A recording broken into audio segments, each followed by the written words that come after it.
And we should be going live.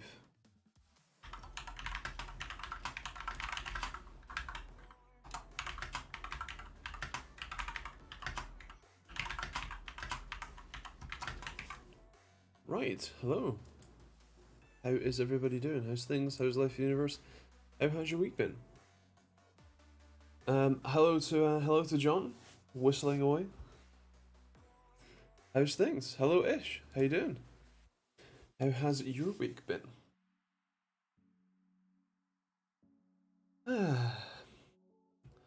Hello Connor.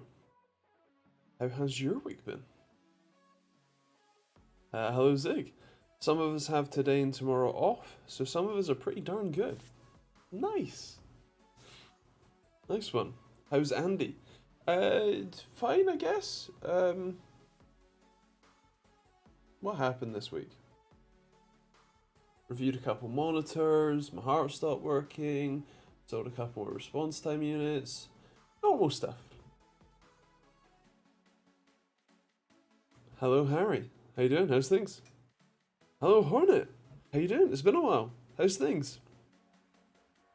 I am alive.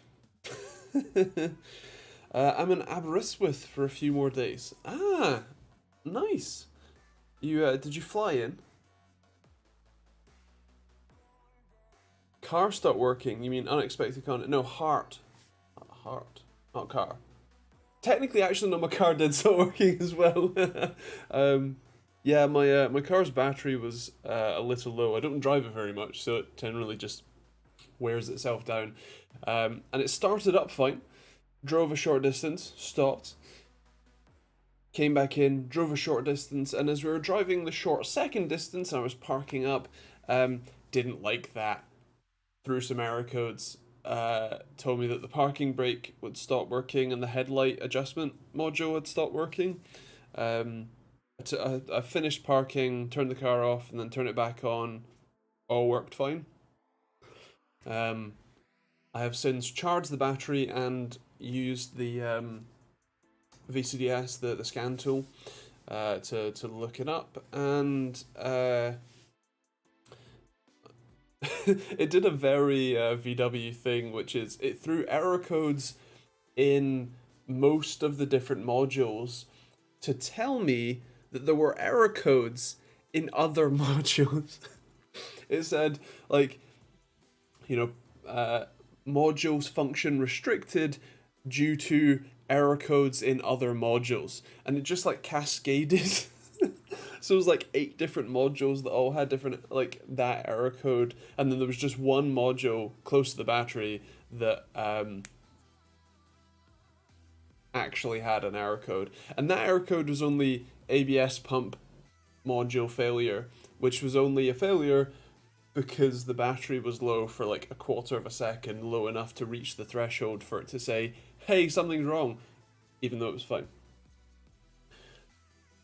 It's been a while. I'm able to match timing with her. It's been a while. I'm able to match timing with your live stream. Nice. VWs aren't built the same these days. Well, mine is not exactly new. It's 10 years old next year. But that's also not exactly old. Only commercially, yesterday was my grandfather's funeral. Well, my condolences, and that's understandable. I hope that Aberystwyth is nice enough. I don't think I've been. So how's the scaling issue? Aha! I had a different, but still annoying scaling issue with a 4K monitor that I was testing this week, and I found out that you can add a little bit in the config, or the manifest file, which changes how Windows interprets scaling. And if you set it to a specific setting, it doesn't screw with the window, which is just beautiful.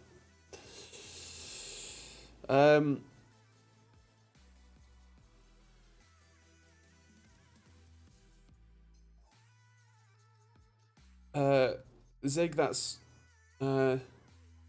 very moving. And very nice. Hello Joe, how you doing? Uh, one of the many reasons why cars don't work these days is because there's a computer telling them it can't. Yes, but a lot of the time that's kind of for good reason. um, yeah. Me and my friend uh, rebuilt a broken 2 liter TDI Audi a couple summers ago, and we got the engine back together. We got a new head, or a new to us head that didn't have bent valves. Because basically on those engines, the cylinder head is aluminium, and stupidly the tensioner is a like M6 threaded like rod basically that threads into the aluminium head. And that single nut is the only thing that holds the timing belt tensioner on.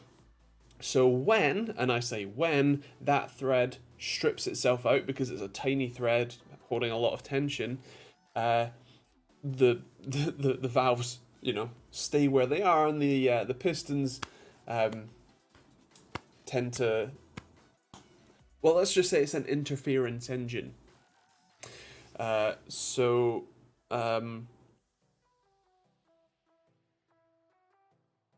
that we rebuilt it. We got it running once, and what's funny is that we reckon that we actually put the because for every one rotation of the camshafts, the crankshaft turns twice, right? Because there's the intake and exhaust stroke. And we reckon that we basically had the crankshaft 360 degrees out, which normally doesn't matter, but in the Audi ECU's case, we think that it mattered. And so, yeah. We bought proper timing tools, though. We just didn't have VCDS to read the proper error codes. Where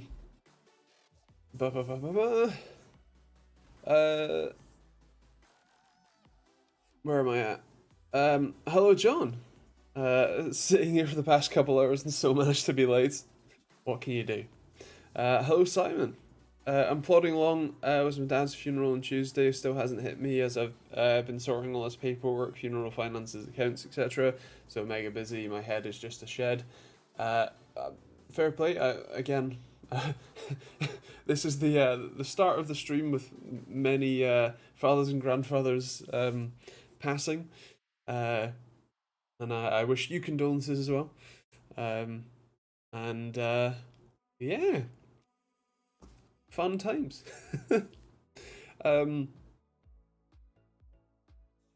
Hello Steve, hello Butcherbench, how you guys doing? How have I been? I've been I'll divulge some more health related issues if you like. But otherwise okay. I've done all the reviews of the 4080 and decided to get one for myself, so I spent 2,444 Australian dollars for one on my rig, and I still have 5 review cards, and I'm keeping 4 of them for future reference. Nice. Nice. Fair. He's still breathing. True. Did you get hands on any 4080s? No, I never do. I don't get graphics cards basically ever, which is really annoying for testing other stuff as well. But yeah, I stopped working and have been playing Cosmoteers for hours upon hours in the last couple of days. Level 1 text got me hooked on it bad. Nice. I'll have to have a look. But anything that's spaceship related is normally good in my books. Nice to come back to some sort of normality though for the stream. Fair. I'm glad to be a reference of insanity. If everyone could please stop passing away, that'd be great. Things are supposed to be better, and now the worst of the pandemic's passing. Yeah, true. True.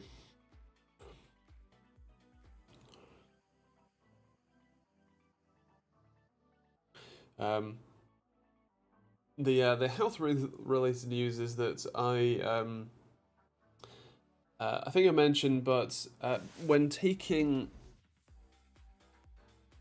these, which is amphetamines, yes, for the old ADHD, I developed a bit of a source of not taking right about here. Where basically I would feel a very it's very difficult to describe sensation, but I don't know, kind of felt like a black hole, opened around my heart. Weird feeling. Anyway, basically what happened was my heart stopped beating for a bit, and then would beat really, really fast, and then would stop beating for a bit, and then really, really fast. And it was uncomfortable. So I stopped taking those, and I started taking caffeine instead, because weirdly, stimulants help calm and focus neurodivergent brains. Unfortunately, that had the same effect, so I had to stop taking stimulants altogether, which is not ideal for the whole mental condition state. However, I was playing some vigorous Beat Saber the other night, and with no stimulants taken, and I had the same thing. I basically collapsed about there, while my heart wasn't beating quite right, and yeah, so that's just the thing now. My heart doesn't work, and potentially any sort of vigorous exercise may induce it. I would say that I've been to the doctors, and I had an ECG, but unfortunately, this sort of problem is somewhat intermittent, and it is my experience with going to the doctors about various issues is that they tell me that it's all in my head. I'm too young to have any of these issues. Please go away.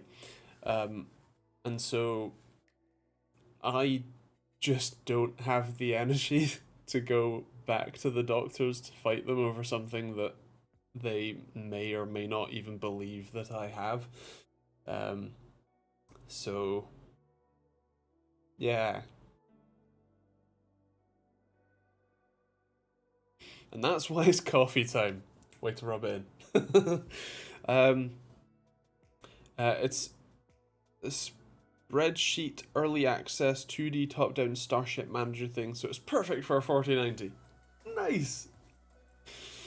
I've heard that many times before. You're too young, it's all in your head. What a cop-out. Keep at them, buddy. Your heart is not something to mess with.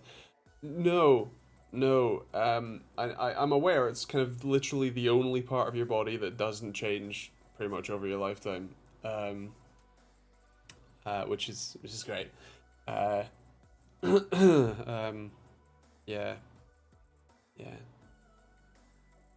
Heart doesn't work properly. Sounds fun. Can't you dig up a spare from somewhere? Yeah, I'll just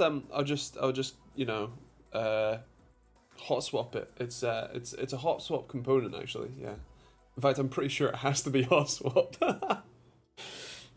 It's a bit of an undertaking. You need quite a few tools to get to the problem area.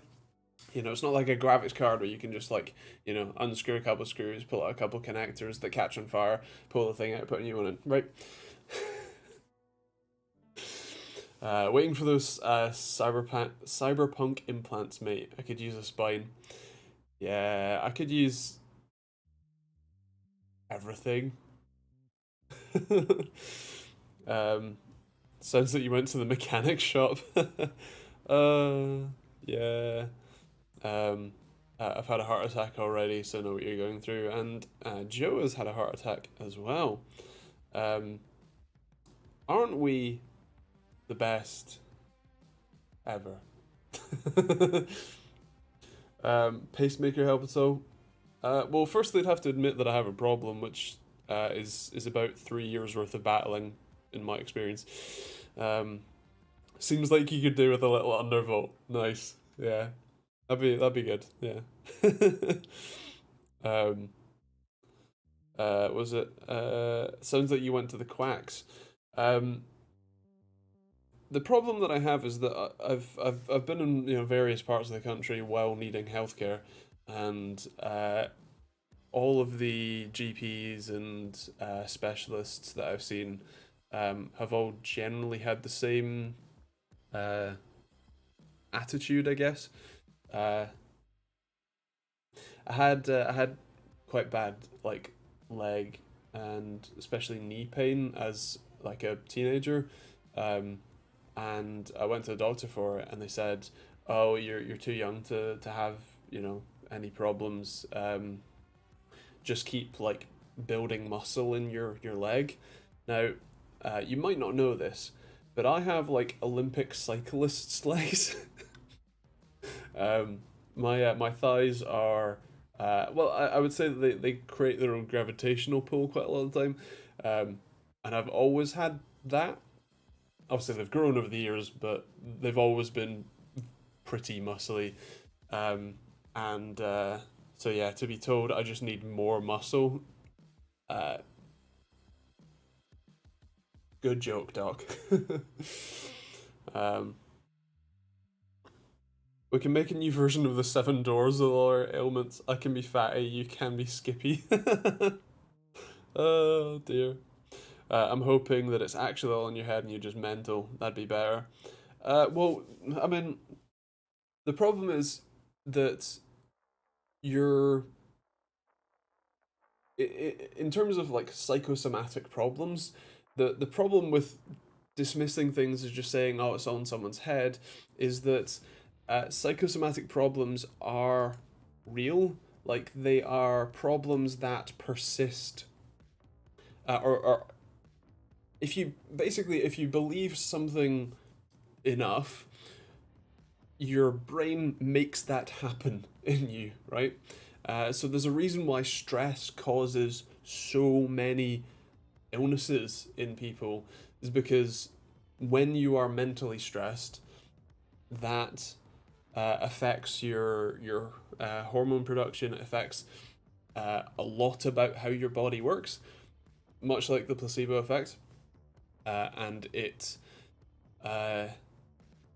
is a considerable factor, and is not like, you can't just say, oh, it's all in your head, it'll go away. You need to treat the reason why it's in the head in the first place, because it will cause physical problems. Not saying that all physical problems are mental ones, or whatever, but the problem is that treating sort of mentally caused physical problems are way harder than just treating, if you break your leg, the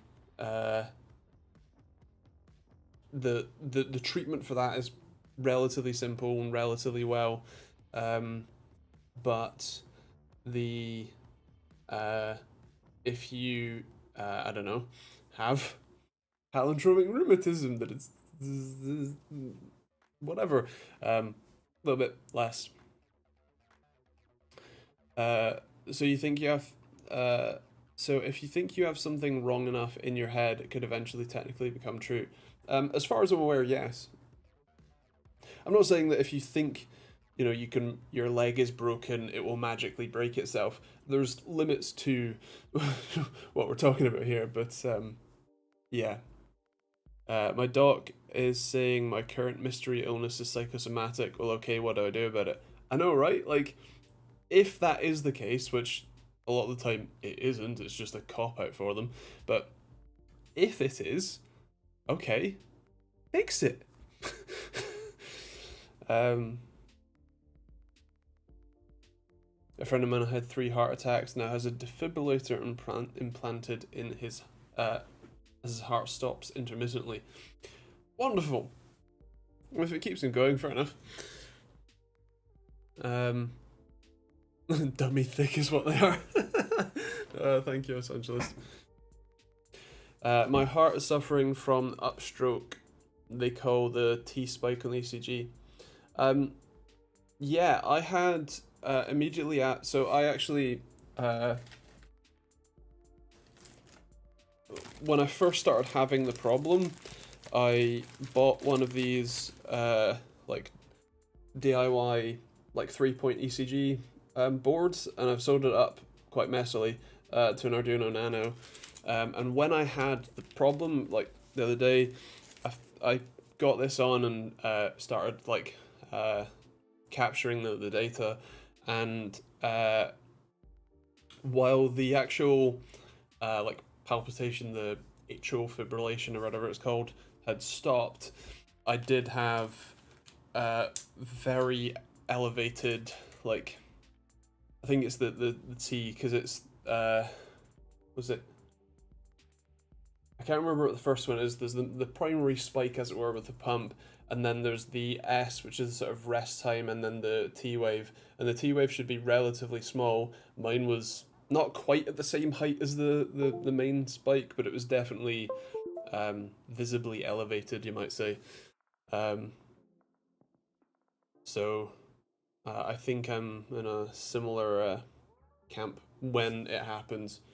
I need to order some new pads because those have gone off.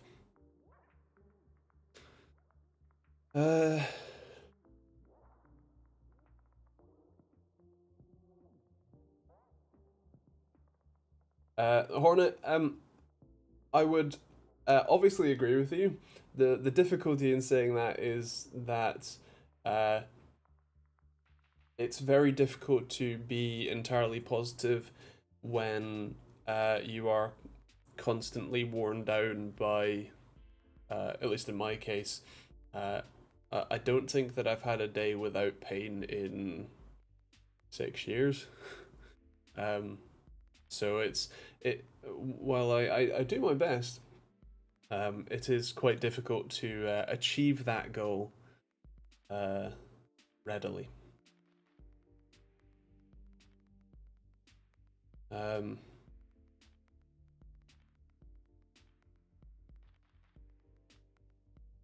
I have chronic pain syndrome due to back injury 20 years ago, 7 herniated discs and 4 collapsed discs. They fixed 2 and I'm fighting court with works insurance for more surgery. Ouch. That's got to hurt. I'm gonna hope that that is something that they can, remedy for you. Are you?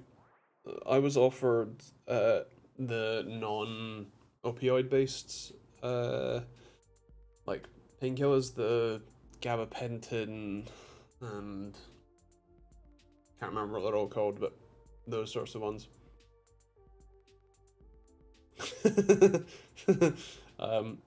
Yes, Joe, very much. Make the most of what you can while you can.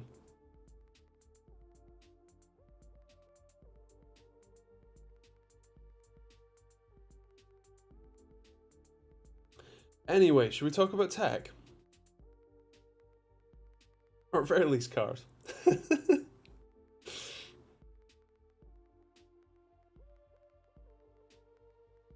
Am I the only one impressed by Andy's first responses to Bodge's on ECG? Bodge is kind of the right word. It's definitely DIY. Yeah. I don't know if I've said, but I'm very much on the spectrum. I think that shows. 20 years of fighting, still going 17 times I've been, and still no go as yet. Is well, I have to assume that the surgery out of insurance would be ludicrously expensive. Is there a balance between going for it for through sort of self-funding, as it were, or whatever options you have, and then fighting them for the money instead, rather than fighting them to allow you to do it?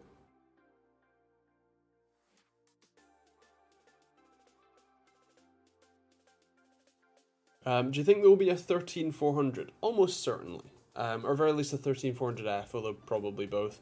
The stack that they've had is pretty consistent or has been pretty consistent for the last like 10 generations or whatever. So, you know, there was a 7400F. I think there was a 6400F. So at least up until Skylake, they've been doing that sort of pattern basically, and so I would say almost certainly.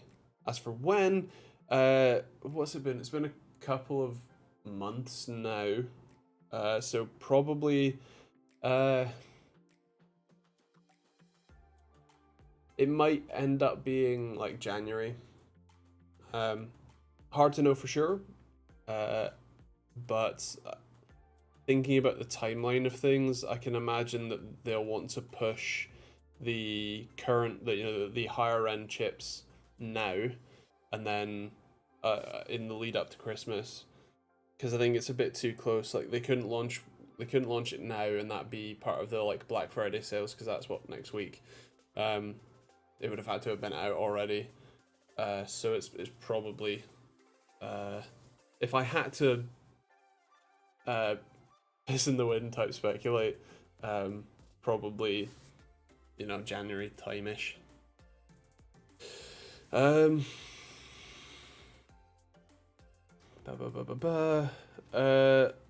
Joe is feeling motivated to reincarnate Gadget Joe. I dare say it, but I actually kind of miss the industry. Fair. I mean, it's definitely a I don't know, somewhat addictive feeling to have companies send you random stuff. And obviously the whole tech perspective is pretty nice as well. How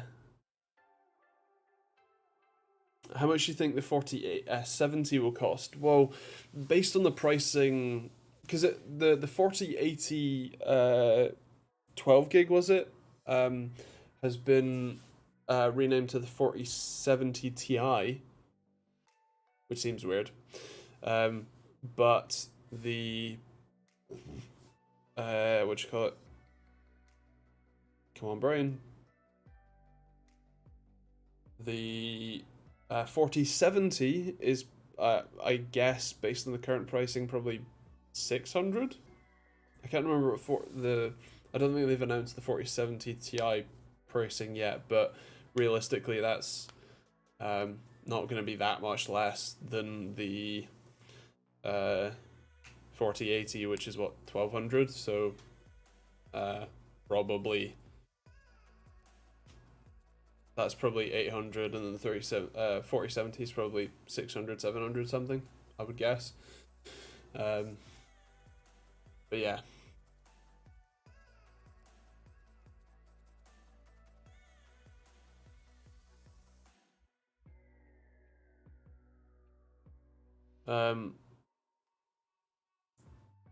Fair play, Simon. Well, I can only wish you the best. What's your take on the whole Nvidia Fire lawsuit thing?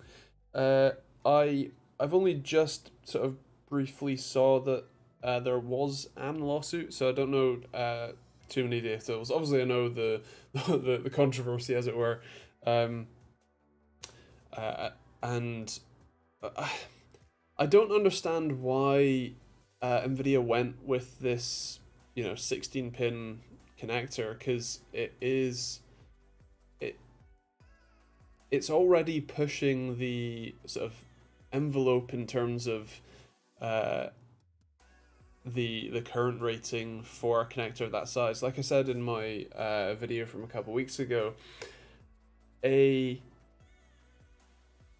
3mm pitch connector, which is the size of the 12 volt high power connector, from someone like Molex or JST, those only want a maximum of like 6 amps or 3 or 4 amps. So for Amphenol to come along and say, actually, we can put 12 amps through that same pin size,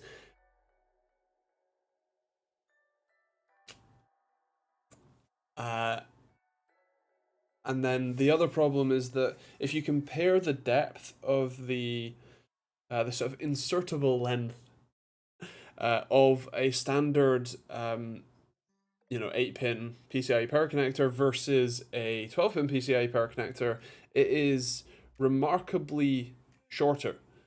And that's a problem because that then means that any amount of strain on the cable, especially if it isn't 100% rammed home, that starts to cause pinch points and starts to cause, instead of the connector sort of grabbing the majority of the pin, as it were, it's only grabbing on two tiny places, which causes a lot more resistance and a lot more power has to go through much smaller points and therefore is much less effective. Whereas in the 8-pin power connector, well, those pins are just physically larger and they get more further inserted, which means that there's less flex and less force on the connectors in general, and therefore it's less prone to failure. Also, the fact that it's running a quarter of the power through it is also a pretty big deal. Temp sensor in the socket, revision 1.1. Well, yeah, but that still doesn't solve the various problems. Like, so Gamers Nexus did a video yesterday or the day before where they actually made it fail and they sent a failed one off to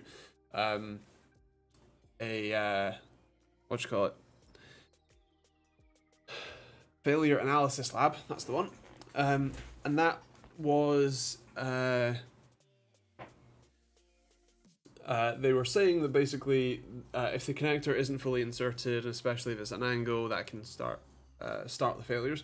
And they suggested that shortening the sense pins on top so that they have to be further in might be a good idea, because then that guarantees that the connector is fully inserted before it will even boot. That makes more sense to me than a temperature sensor in the socket, because the only problem that a temperature sensor in the socket solves is the card will go from working to not working, and you just have to hope that someone knows why. They have to put an LED and a big sticker that says overheat, light, whatever. Yeah, I'd much prefer a better connector outright than a series of bodges that don't really solve the problem. I was fully determined on getting a 4070, but looking at the 12-pin drama, considering a 3080 Ti, will that be a good choice, do you think? Well, so personally, I'm not. Let me rephrase. The less power that's going through the connector, the less of a problem you will have the potential to have, right?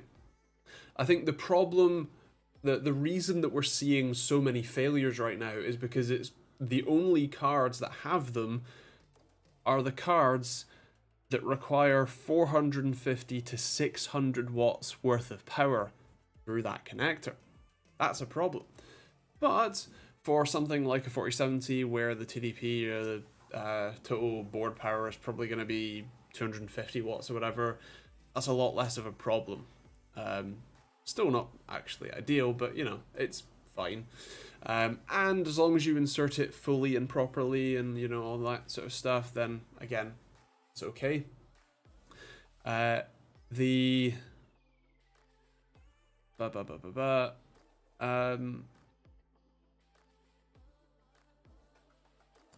performance difference between something like a 4070, hypothetical of course, and something like a 3080 Ti means that they're probably going to be relatively similar, although the 4070 is potentially going to be slightly more efficient because I think it's a smaller process node, right?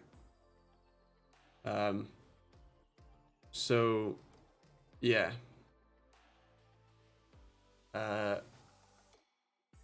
The problem is that there's a fire problem in the first place. Not even a small chance to be a fire hazard is acceptable.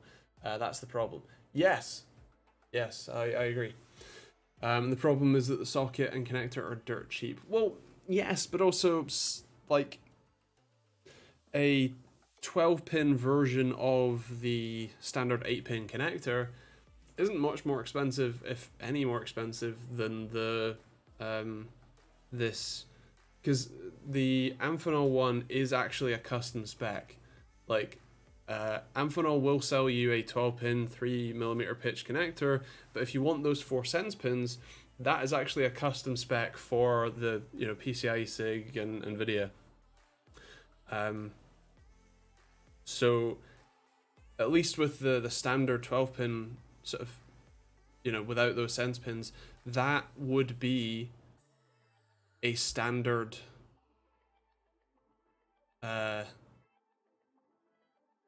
connector that more people will be using already, and so therefore the price will be lower. So yeah. Surely when the idea of the 12-pin came to fruition, it had to be approved, tested, and commissioned by NVIDIA. How did they not figure out potential issues at that point? I don't know. They have been using the 12-pin since the 30 series. I think the problem relatively is that even the 3090 Ti I don't think drew as much power as the 4090, unless you like voltage modded it or whatever. And they still were happy for board partners to use standard connectors, whereas the as far as I'm aware, NVIDIA is now forcing board partners to use the 12-volt high power connector even on their add-in board partner versions of things like the 4090, or at least I think they must be incentivizing it, because I don't think I've seen any 4090s without that new connector, whereas the 3090 Ti did. There are plenty of versions that had non 12-volt high power connectors. I mean, most of us here would be able to avoid any kind of issue by triple checking the connection, maybe undervolting the GPU a bit, cleaning the PC, but that's not the point. Well, yeah, it's not the point. You shouldn't be they shouldn't be able to sell you something that even has the the slightest risk of catching fire, essentially. I know that it's technically not fire, it's burning or melting the plastic, whatever, but still, it is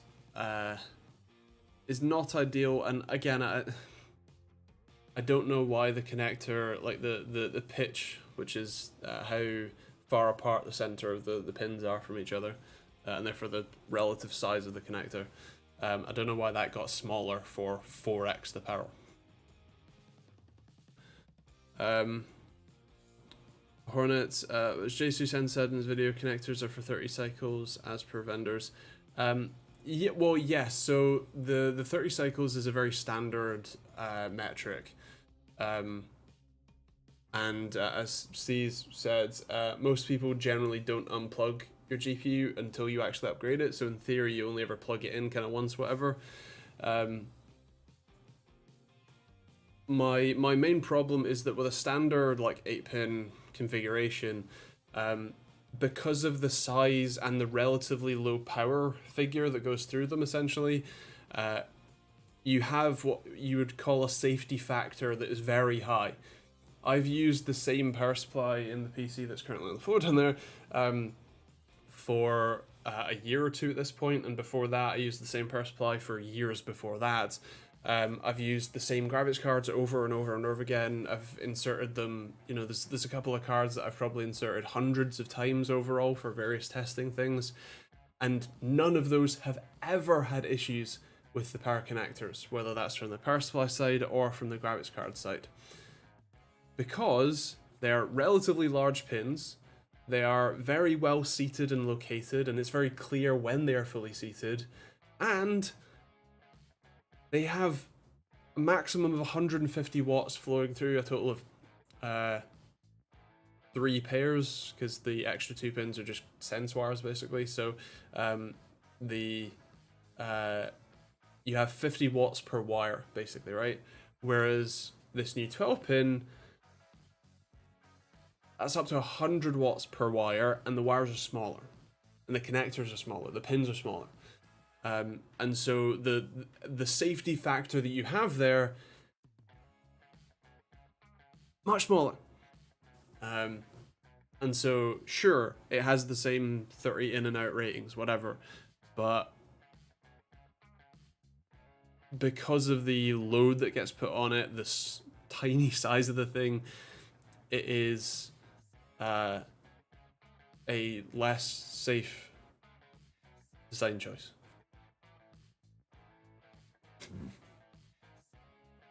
Melting and burning plastic can quickly lead to fire, though. Should never be an issue in the first place. Unfortunately, it's a bad design. Should have withdrawn it and reworked it earlier. I would agree.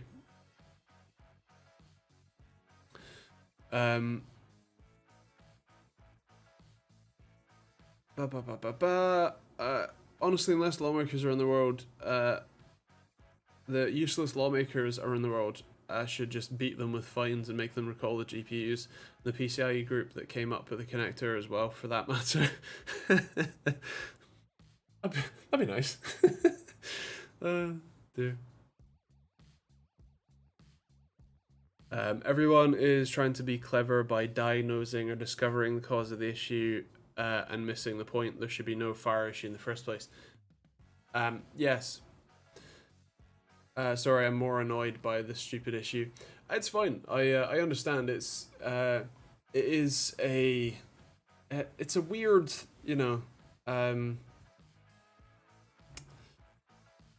it's a weird thing that, like, it just shouldn't have happened in the first place, right? we shouldn't have had this problem. I'd be intrigued to see what alternative will come out in future cards.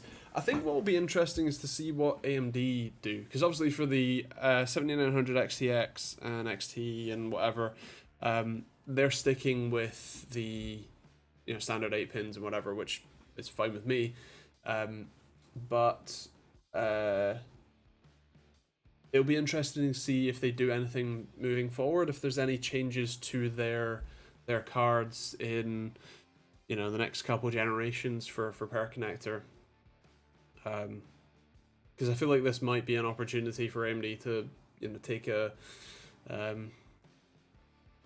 W.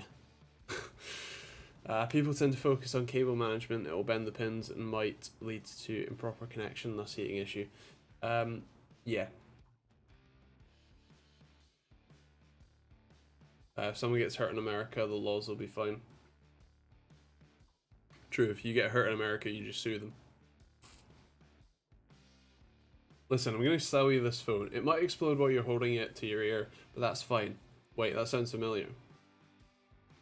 Samsung? I feel like that was mostly charging, if I remember rightly. The Note 7? Note 8? Note 7. I think it's Note 7. Although Mr. Who's the Boss, which actually lives relatively near me, mentioned that all his Samsung phones have all had puffed up batteries, because Samsung tends to try and pack a lot more capacity in, and then that causes fatigue and failure.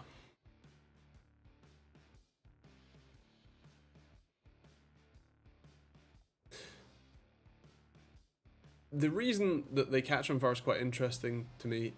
Basically, long story short, batteries are just like bags of chemicals, basically. And you can think of it as having sort of two semi-liquid tanks with a barrier in the middle. When you charge them, the lithium ions migrate through the barrier to the anode or cathode? I don't remember. To one side.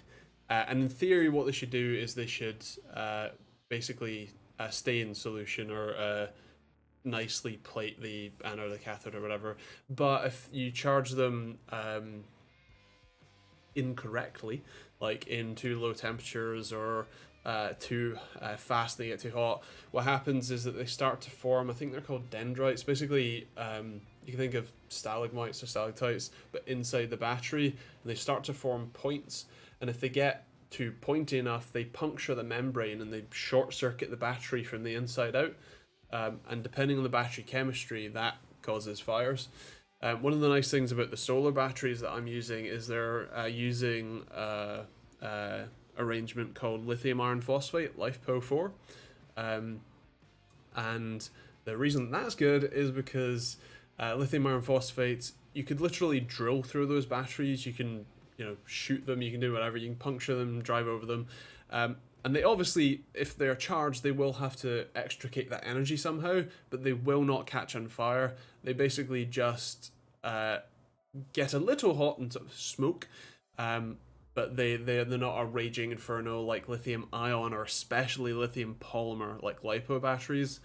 Oh boy, those go up. Those are the sort of ones that you find on like racing drones and stuff, and actually a lot of drones, like RC cars and things. But yeah, LiPos are the ones that go boom.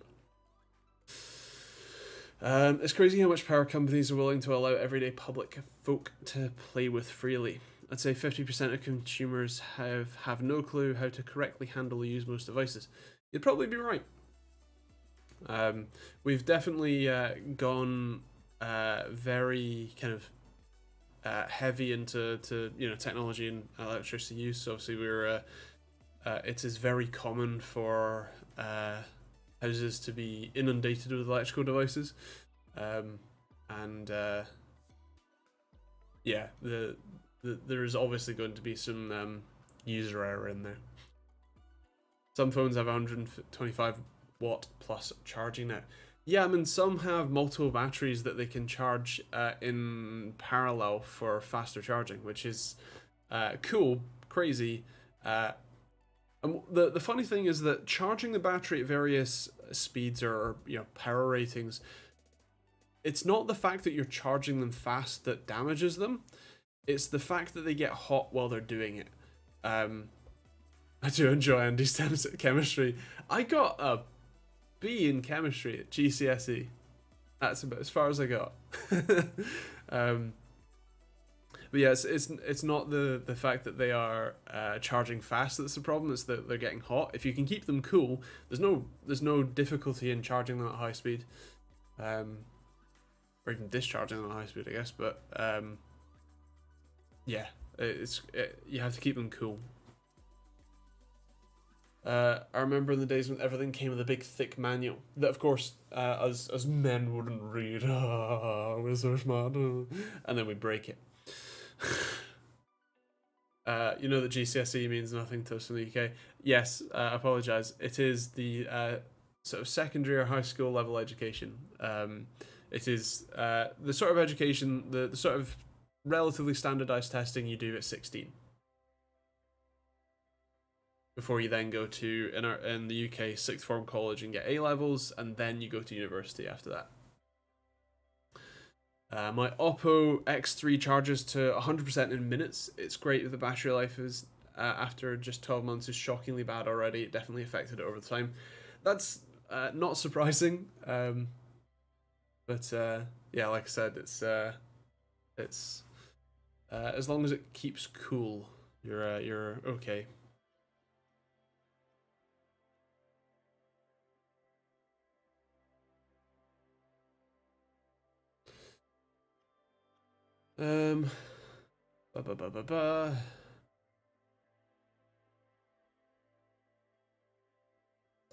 Bending the pins isn't really the problem, it's the back part where the wire is simply soldered to the slots instead of being crimped, so when the bending cable snap the outer wire off. Lee, check out Gamers Nexus video from yesterday or the day before. They do a very good analysis on actually making multiple connectors catch fire, basically, and send one of those off to a failure analysis lab. One of the tests they did was they actually cut off all but 2 of the pins, all of the 12 volt pins. So all of the 600 watts was only flowing through 2 pins, and it was basically fine. But improper connection, that was the problem. At least that they observed. observed. I don't understand why they didn't make a larger version of the 8-pin connector and make it 12 pins wide. That's what I said. That's what I would recommend as well. But what do I know? Also, camera, come on, focus.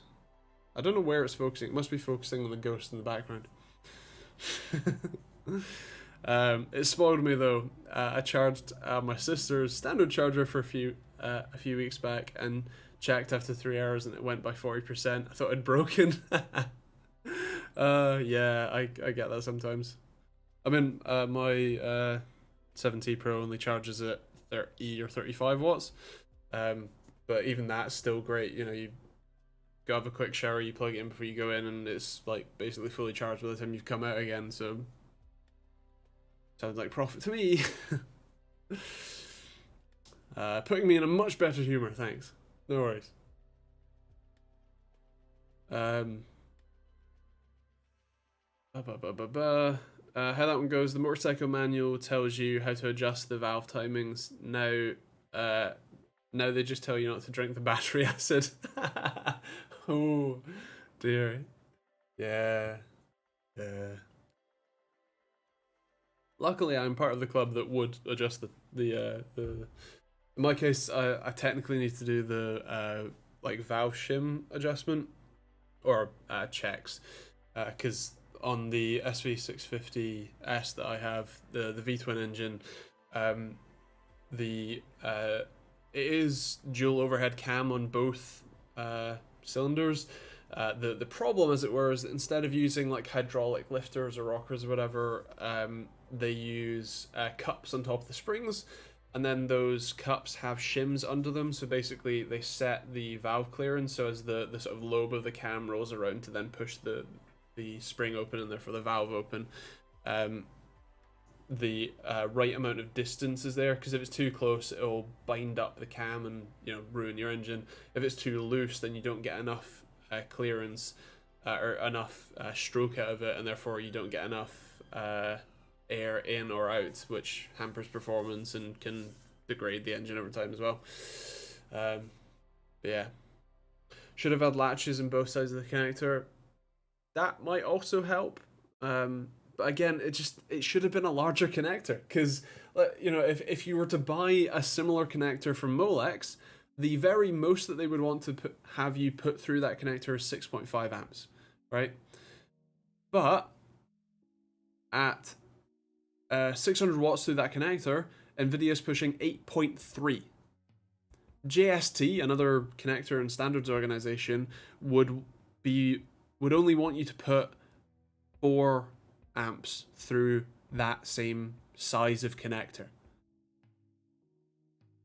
which is half of what NVIDIA's is pushing. So yes, we are talking about the 12 watt high power connector. Car still in storage. Not been assigned a garage yet. I've now got a Charan as a loan car. Nice. They reckon it'll be next year before it's seen.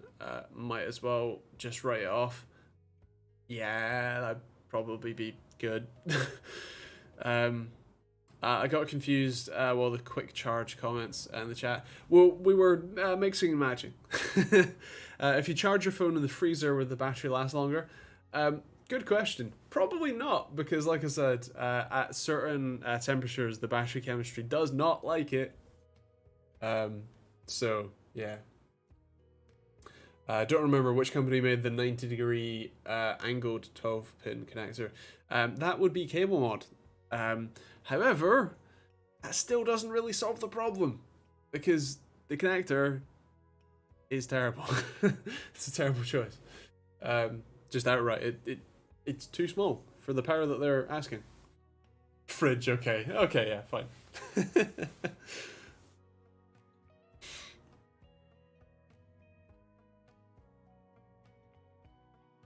My car knows that only too well. I'm sick of changing the battery.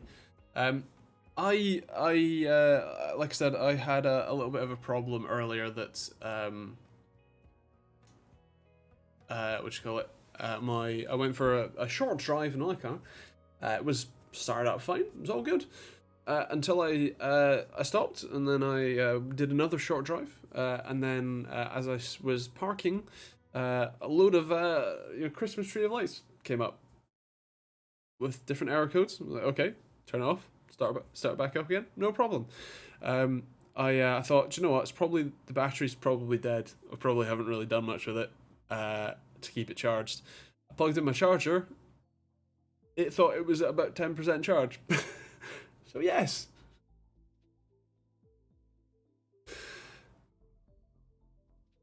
I'm more impressed you have a freeze with a plug socket in it. I'm sure you could like sneak it in the door, you know? Oh dear.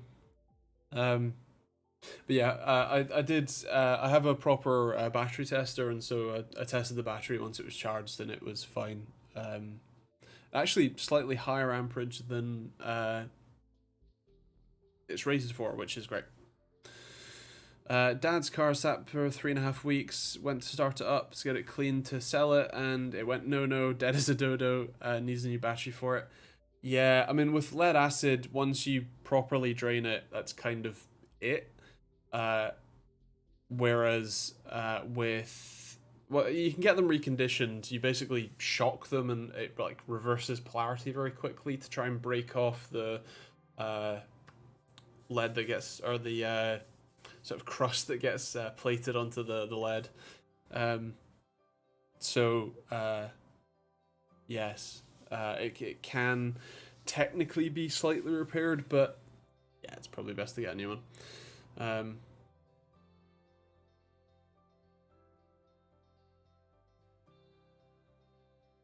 Bike did the same thing after the lockdown.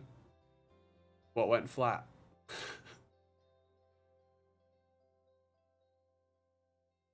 But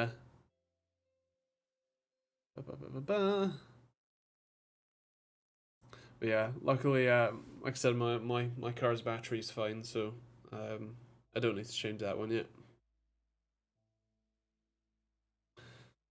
Although I am contemplating buying the 4-piston Brembo brakes for it. It's the Audi Q5, which is the same chassis. It's just the taller but actually slightly shorter car.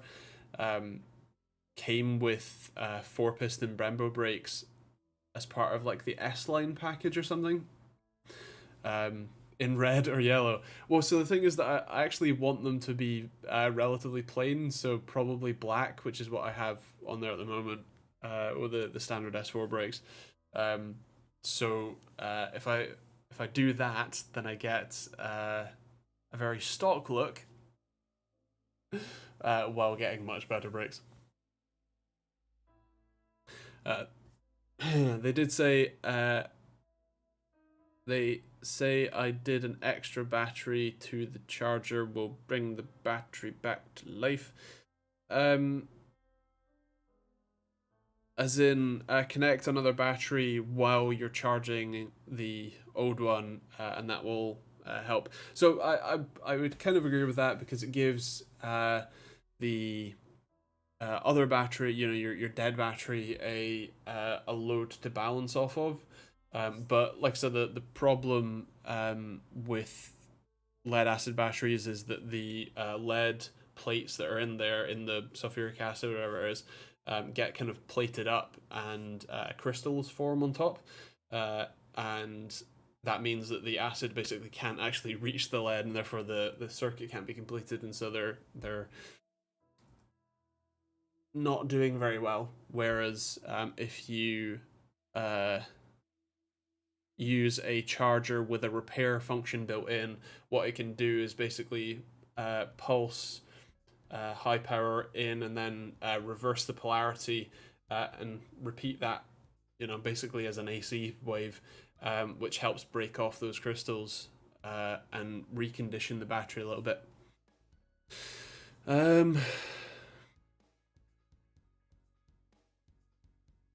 Lee, it's normally only just that the capacity starts dwindling, but it, as long as the alternator can charge it back up and whatnot, and it's still working, that's all that matters, right? But can you tease us any new video upcoming topics? I'm reviewing a couple monitors. I think tomorrow's video is an LG monitor, which is quite nice, and I don't get to see those much. LG didn't send it to me. A friend gave me his, but yeah. And I think Monday is actually another monitor as well. It appears to be monitor season. Yeah. And hello, computer build doubt. Between a 13700K, very powerful and but high power consumption, and a 900X with eco mode, but a much higher price, at least in Europe, what would you pick? So the 13700K should probably be a little faster, especially for something like gaming. If you care more about the productivity performance, I imagine that the 17900X is probably a better option, I think. Or at very least, like I said, especially because of their eco mode, better for power consumption. You're talking about the difference between maybe 150 or 180 watts of power consumption to what's the 13700K? It's like 220 or something, I think. Can't remember. I know that the i9 is 250 watts, if you can keep it cool. So, you know, if you're using the chip quite a lot for stuff like rendering, then sure, definitely. If you're just like playing games, whatever, the power consumption of a CPU while gaming is negligible compared to the graphics cards. So if you're just gaming, the 13700K for sure. Otherwise, if you're using it for you know, productivity, for rendering, for 3D modeling, game development, or whatever, then the Ryzen might be a better shout, especially if you care about the energy prices. And should upgrade my 10900K from a 4080. What resolution do you play at? 1440p? If so, probably, well, it probably won't make that much of a difference in the grand scheme of things. You certainly can. Obviously, you'll get better performance overall, but I wouldn't think that it's a major difference at 1440p. At 1080p, definitely, but I don't know why you'd be gaming at 1080p. Battery's cut large, so probably wouldn't have noticed it's lost some of its capacity. Fair, yeah, that's understandable. With that said, that is our usual hour or so, so I'll leave it there. But thank you very much for watching. These are every Thursday night at 8 PM UK time, so you want to pop back next week, feel free. Yeah, that's kind of that. I hope to see you next week. Obviously, videos tomorrow and Monday as well. And yeah, I hope that everyone stays safe. Have a good week, and I'll catch you